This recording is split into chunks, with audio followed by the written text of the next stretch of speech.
रघुवर दास जी की सरकार ने तो पूरा सर्वनाश कर दिया। तत्कालीन मुख्यमंत्री बाबूलाल मरांडी जी के नेतृत्व वाली सरकार इसको सीरियस नहीं। बंद करो, बंद करो। जय झारखंड।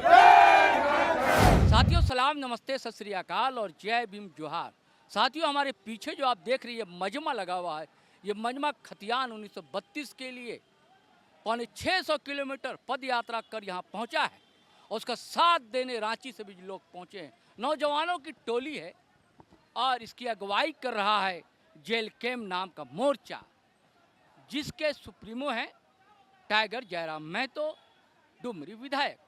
वह अरुणाचल प्रदेश में है, वरना उनकी भी उपस्थिति यहाँ होती। लेकिन उसके बाद अगर कोई चर्चित चेहरा है दोस्तों, तो वो है देवेंद्र नाथ महतो का।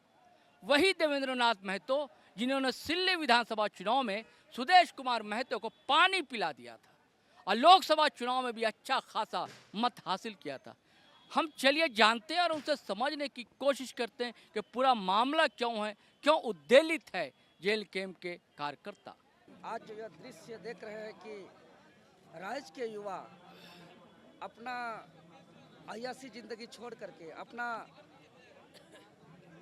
सपनों को साकार करने के छोड़ करके एक जटिल भरा राह को चुन रहा है। और जो तिथि याद होगा विगत 15 मई को संथाल परगना की धरती दुमका सिद्धू कानू पूरो झानो चांद भैरव वीरों की धरती से हमारे झारखंड लोकतांत्रिक क्रांतिकारी मोर्चा के क्रांतिकारी साथी अमित मंडल, सिकंदर आलम, प्रेम नायक, जियाउल हक, संदीप जी, ऐसे तमाम और कई बहुत सारे क्रांतिकारी साथियों ने अलग अलग क्षेत्र होते हुए लंबी दूरी लगभग 570 किलोमीटर तय करते हुए आज राजधानी रांची महामहिम राज्यपाल जी के समक्ष गुहार लगाने के लिए आए हुए हैं। और इसका भव्य रूप से हम लोग अपने स्तर से राजधानी रांची में इन लोग का स्वागत किया है और सब समर्थक के साथ आज हम लोग राजभवन आए हैं। हमारा आने का उद्देश्य क्या है, ये सबसे महत्वपूर्ण सवाल।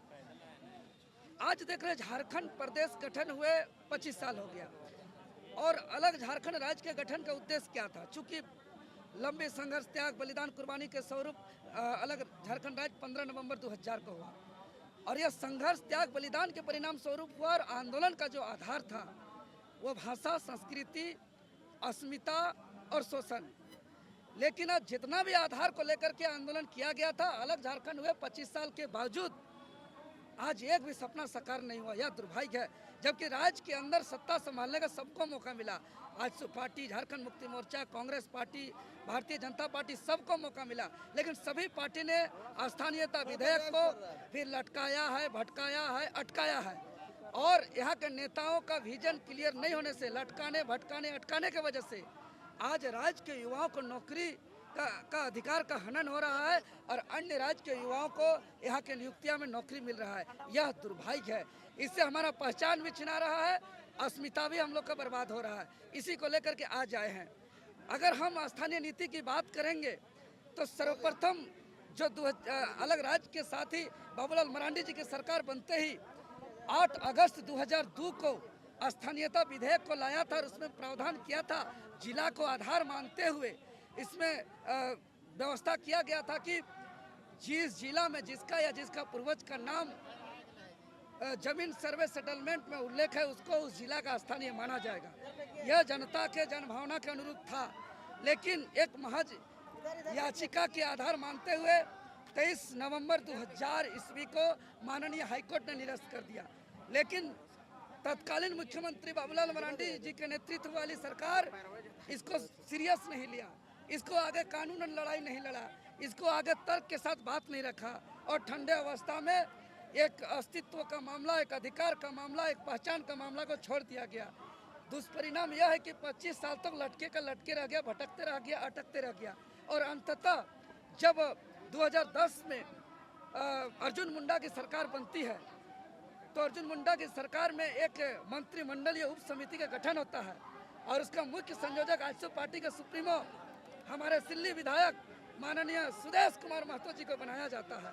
उसके साथ और नेता मंत्री होते हैं, लेकिन वो लोग कोई निर्णय नहीं दिए, वो ऐसे ही रह गया। फिर सरकार बदली, 2013 में हेमंत सोरेन जी मुख्यमंत्री बने।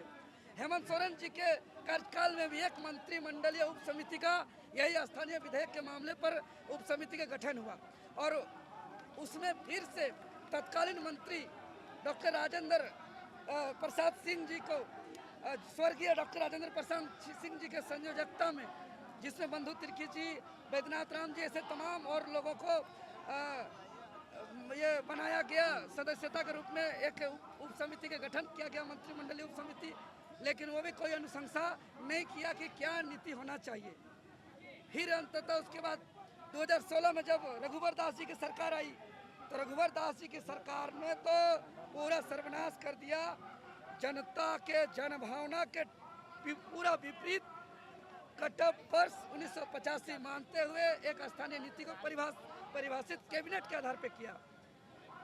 बाद में वो भी निरस्त कर दिया गया सर, ये हेमंत सोरेन की सरकार आते ही, और उसको निरस्त करने के बाद फिर से ये सरकार 2019 में जब ये सरकार बनी तो ये सरकार 5 साल लुटते रही और 2024 में जब चुनाव आया तो चुनाव से कुछ पहले यानी 11 नवंबर 2022 को एक विशेष सत्र बुला करके 1932 खतियान आधारित विधेयक 2022 को सर्वसम्मति से पास किया और उसको राजभवन भेज दिया।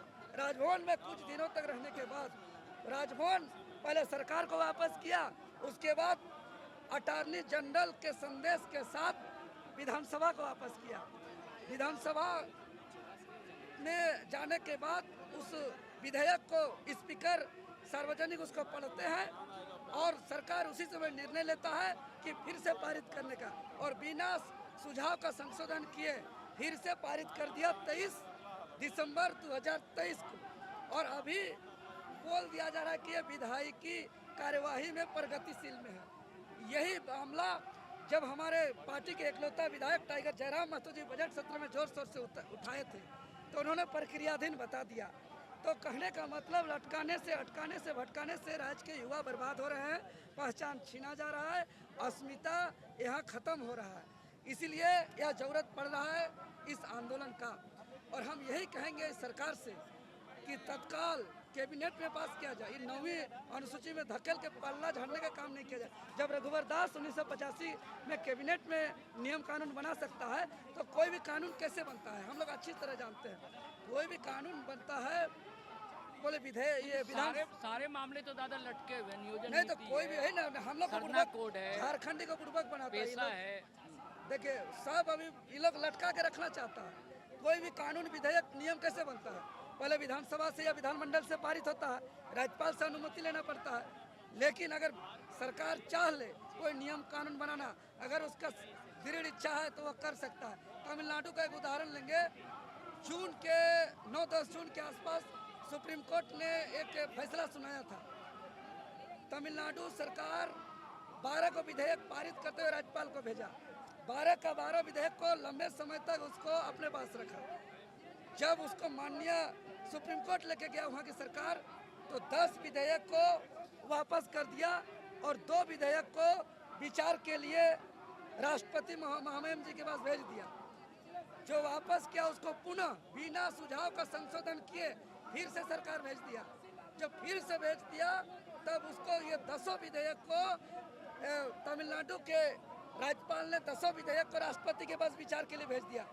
तभी सुप्रीम कोर्ट ने फैसला दिया कि कोई भी राज्यपाल राजनीतिक परिप्रेक्ष्य के आधार पर काम नहीं कर सकता है, राजनीतिक विचार के आधार पर कोई निर्णय नहीं ले सकता है। अगर सरकार एक बार पारित किया, एक बार वापस किया राज्यपाल और दोबारा अगर उसी को पारित करता है तो उसको वापस करना होगा। और राज्यपाल उसको मंजूरी नहीं देती है या विचार के लिए राष्ट्रपति के पास भेजती है तो वह स्वतः उस कानून को पालन लागू माना जाएगा। यह इतिहास में पहली बार तमिलनाडु में ऐसे 12 कानून बने हैं, 12 कानून बने हैं। तो ये मुख्यमंत्री का, ये सरकार का दृढ़ इच्छा नहीं है। हम लोग जैसे आदमी सरकार में बन जाएगा 1 महीना के अंदर सारे नीति कानून को हम लोग बना के रख देंगे। ये सरकार सुनने वाली तो है नहीं, आपको लगता है?